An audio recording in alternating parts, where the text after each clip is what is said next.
Yo, what's up, man? So, man, I'm excited about today's topic. In the words of the Hodge twins, how am I looking? Trimmed the old beard earlier today. Not sure. It was getting kind of gnarly. I kind of screwed up on the mustache, so I had to go a little bit lighter, so it looks kind of weird. Anyway, that's not important.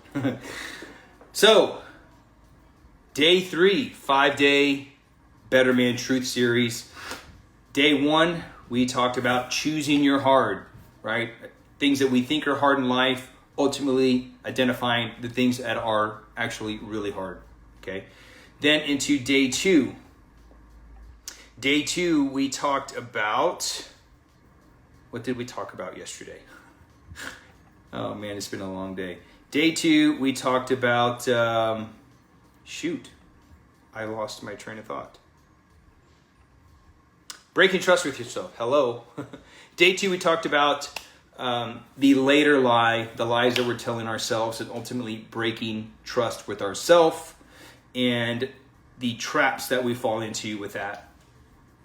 And so today, before I get into today's topic, I want to take a look back at the last 50 years of television, okay? So if we look at the last 50 years of television, going back to like the 80s and in the 90s, we've got The Simpsons, we've got Married with Children, we've got King of the Hill, we've got Everybody Loves Raymond. We have all these TV shows, right?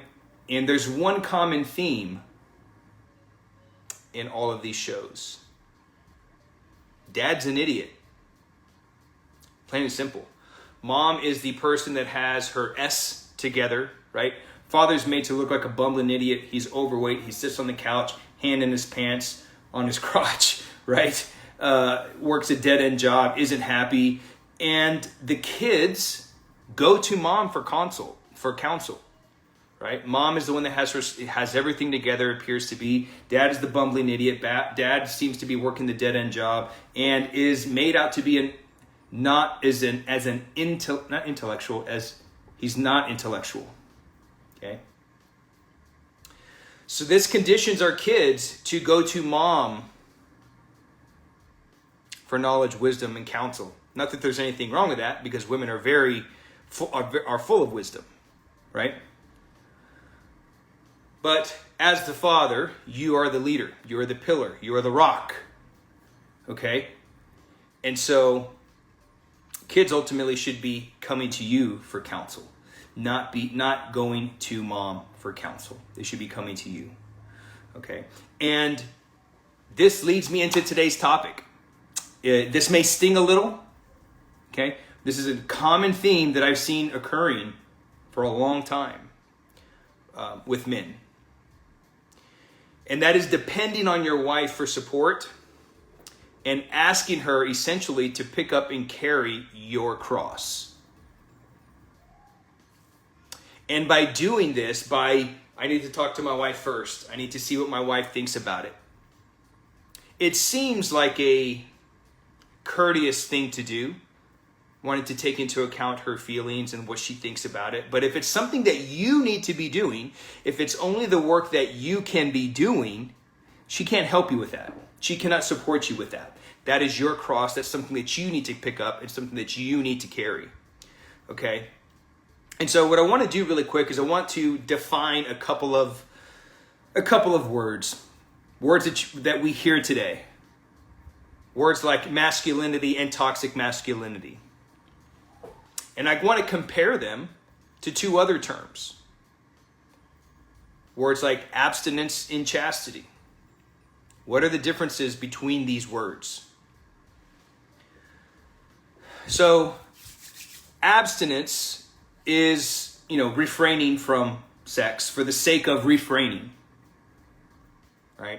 It's because I can't. Like, I need to refrain. I just can't do it. Right?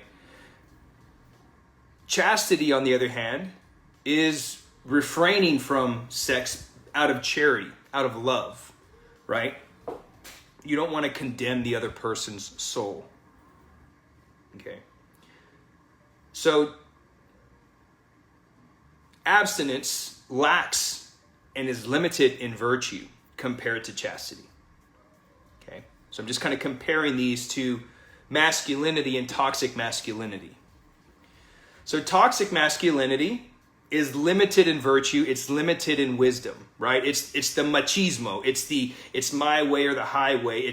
This is the way I grew up. Like my wife takes care and cleans my shoes and my wife does all this for me, right? That's toxic masculinity, right? There's no virtue, there's no wisdom in that. Masculinity, on the other hand, is full of virtue, it's full of wisdom, right? You're doing something out of love, you're doing it because you love them, right? Not because I'm the man of the house and I'm going to do whatever I want. Right? So talking to your wife before making a powerful decision, something that is only that you know that you can do, and depending on her for support, although that seems courteous, the only problem is she can't support you with that. Okay, so little story. My wife and I, we've been married for 13 years, going on 13 years. This May will be 13 years. And I've pretty much never, this isn't like an ego thing, okay? But I've pretty much never depended on my wife for support of anything. When I was going to start a business, I just did it. I didn't like, hey, honey, I'm thinking of doing this. Like, actually, when I told her I was considering it, before she came to me, okay, here's some ideas I have. She was already kind of, here's some ideas that I'm thinking of having. Here's what I think you should do. I was like, oh, I already got the lease. I already leased the building, and I've already taken the steps, because I know that decision is going to benefit us long term. Okay, now I'm not going to make decisions. I'm not an idiot. I'm not going to make decisions if I know it's going to detriment our livelihood, if it's going to put us in an extreme, like if it's going to put us in poverty or put us out on the street. Obviously, that's something that you want to consider with your wife with, right? But, it's not like you're buying a house or buying a car. If you're looking to invest into coaching for yourself, if you're looking to starting a side hustle or starting a business or something that you know that's going to affect the legacy of your kids and of your family, that's not something that your wife can support you with, okay? And funny enough, my wife started a little side gig with some workout clothes. She's like, hey, I'm thinking of getting into this. Do you think I should do it? And, I appreciate her reaching out to me. But I was like, yeah, do it. Like, you don't need to ask me. If that's something that you want to do, if you're passionate about it, if you feel like it's going to benefit you, do it. You don't need to ask for my support. You don't need to ask for my blessing. And that's how I look at it too. And here's what I'm going to get into. Like, here's what happens on a deeper subconscious level when we use the excuse of, I need to talk to my wife first. I need to get her blessing, so to speak, okay? When men don't make powerful decisions, here's what they're actually saying. I'm about to sneeze right now. When men don't make powerful decisions, here's what they're really saying. I don't trust myself. I don't trust myself to actually follow through. Because I talk to men all the time. They're considering doing our coaching program. I need to talk to my wife first. Okay. What if she says no? Is it her decision for you to get to where you need to be so you can finally lead your family from a place of strength and not from a place of fear? Is it her decision? What if she says no? Your wife doesn't know me, right? Your wife, she doesn't know me or any other coach that you might consider working with. She doesn't know them. Right? So it's not like she's going to say no because she doesn't think that program's going to deliver, that the coach is incompetent of helping you. Here's what she's saying when she says no. Here's what she's saying on a subconscious level. I don't trust you to follow through. Maybe you started multiple different programs and never followed through. Maybe you start and stop things and you jump from one program to the next and you can't stay consistent with something. She's not going to take you serious. Which means, you got some deeper things to work on, right? So either men don't trust themselves to follow through.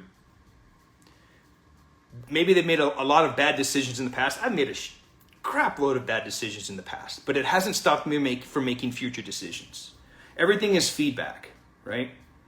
But here's the truth. Here's where it gets dark and dirty. If you rely on your wife to make powerful decisions, I need to talk to my wife, she will lose respect for you on a subconscious level. Okay?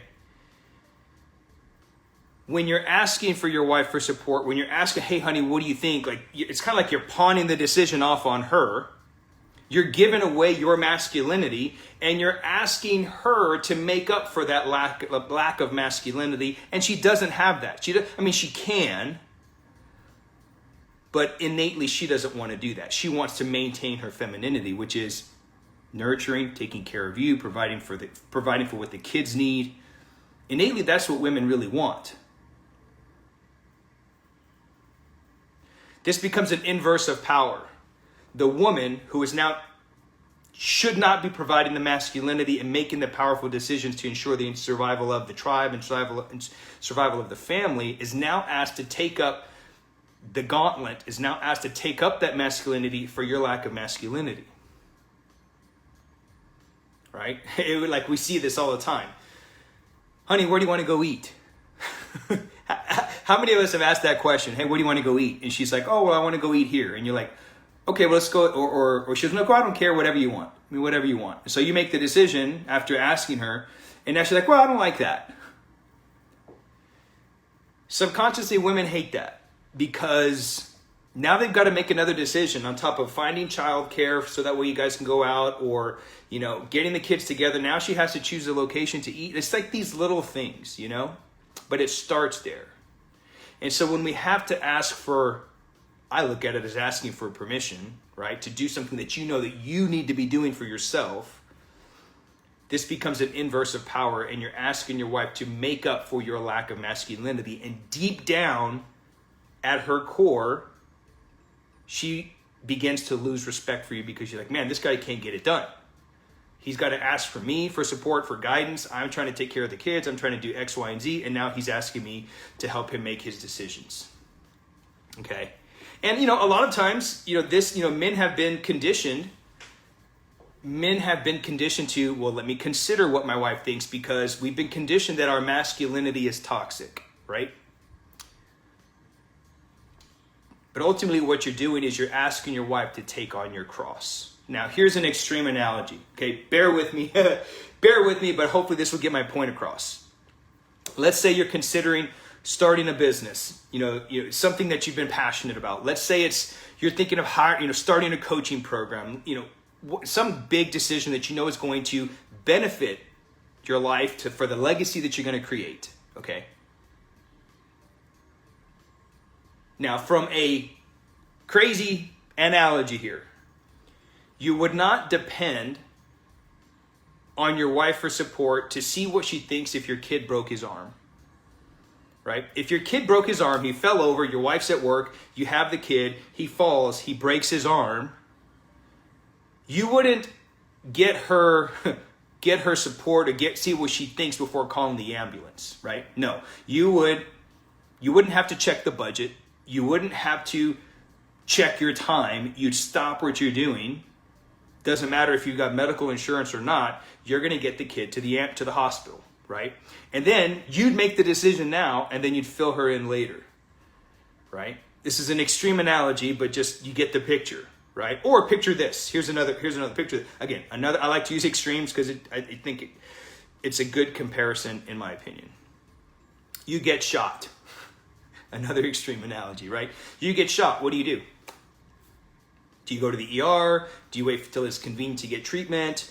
Do you wait till you have to see if you have the money? Do you call and consult your wife to see what she thinks if you should go to the hospital? Like, no, I'm going to tell you exactly what you're going to do, right? No questions asked, no babies, no maybes, no ifs, ands, buts. No, let me think about it. You'd get medical attention stat, right? Okay. Not in a few weeks, not in a few months, not let me run it by my wife first, not, you get the idea, right? So what the hell does this have to do with you getting in shape, living your purpose, advancing in your career, your business? What does this have to do with that? It has everything to do with that, okay? And it's unlikely that you're treating your life situation, the business, the health, whatever it is that you're working on, whatever aspiration that you have, it's unlikely that you're treating it like a gunshot wound. I'll do it tomorrow, right? We talked about yesterday's lesson. Later, I'll get started later. Even though we said that I want this thing, I want these goals, I want to do this. This is important to me, but yet I'm going to wait till later. You can see remember, your brain is always keeping track. It is always keeping score. And if our actions and our words are not in alignment, your brain's like, Hector didn't do that. Hector didn't do that. It's keeping score, and you get really good at losing. Right? So if you were shot, if your kid broke his arm, there would be no, I don't have the time. There would be no, it's not in the budget. I mean, who has money in the budget to do a coaching program? Nobody, right? Really? Who decides, like, you know what, I'm going to budget in starting a business today. You know what, I'm going to budget in starting this coaching program today. Like, nobody does that really, right? Not unless you get to like a high level of awareness and self-development, right? But most people aren't really budgeting those things, right? There will be no such thing as when life slows down. That's, like I said yesterday, the new Monday, the new when life slows down is when the pandemic is over, right? When the pandemic is over, then I will make time to do this, right? And so here's what's happening. You're likely treating your current situation, your current circumstance, you're likely treating it like you're chirping smoke detector, right? And you're waiting to fix the problem until the noise becomes unbearable, right? Like, ask me how I know this. That damn freaking the alarm with the little chirping, God, that thing drives me nuts, and I will wait until I've just absolutely had enough, or until I've had enough of Brianna getting on me to change it. But you would not treat your circumstance like a gunshot wound, right? But yet, when it comes to making powerful decisions, when it comes to getting in shape, starting the coaching program, starting the business, taking the thing to advance your career, when it comes to those things, we like to pawn off our decision on our wife, essentially handing over our cross to her, right? Which is not cool. And deep down, like I said, deep down, she loses respect for you because she has her own cross to carry. She has her own problems, her own concerns. She has her own things to worry about. And asking her to support you is asking her to reach beyond herself to support you, okay? And ultimately, it robs her of her femininity, okay? She's basically struggling to keep herself afloat and keep all things together herself. All right, now, here's how your wife can support you, okay? She can help free up your time. Here's how she can support you. She can free up your time. Your wife's job, in a sense, her purpose is to push you to live your purpose. Right? That's how she can support you. She can't do it with you. She can't do it for you. So you can't, that's the only kind of support that you can essentially rely on your wife for. All right? So that's what I wanted to share with you today. So you cannot depend on your wife for support. It ultimately robs her of her femininity, because it's asking her to make up for your lack of masculinity, okay? And by you deciding, like, no, I'm just going to do it anyway, like, I'm going to do it, I'm not talking about you're going to be inconsiderate of what's going on. Again, don't make a decision that you know is going to put you guys in poverty or something like that, right?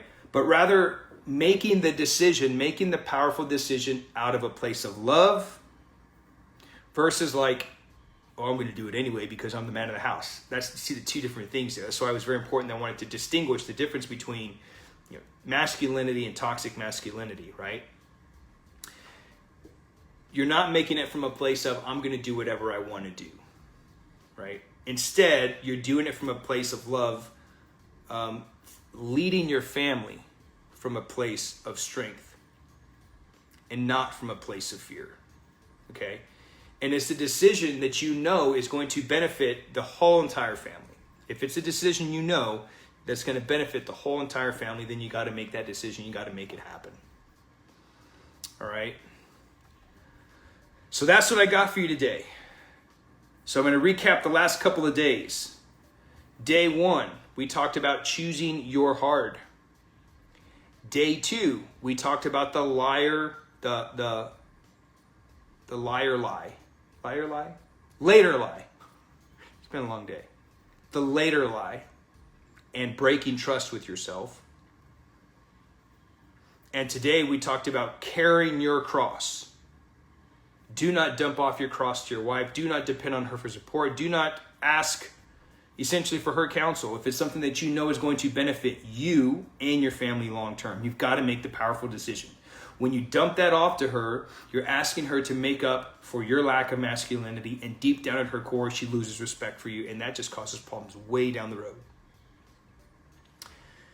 Men have been conditioned, children have been conditioned that dad doesn't have his crap together, mom does.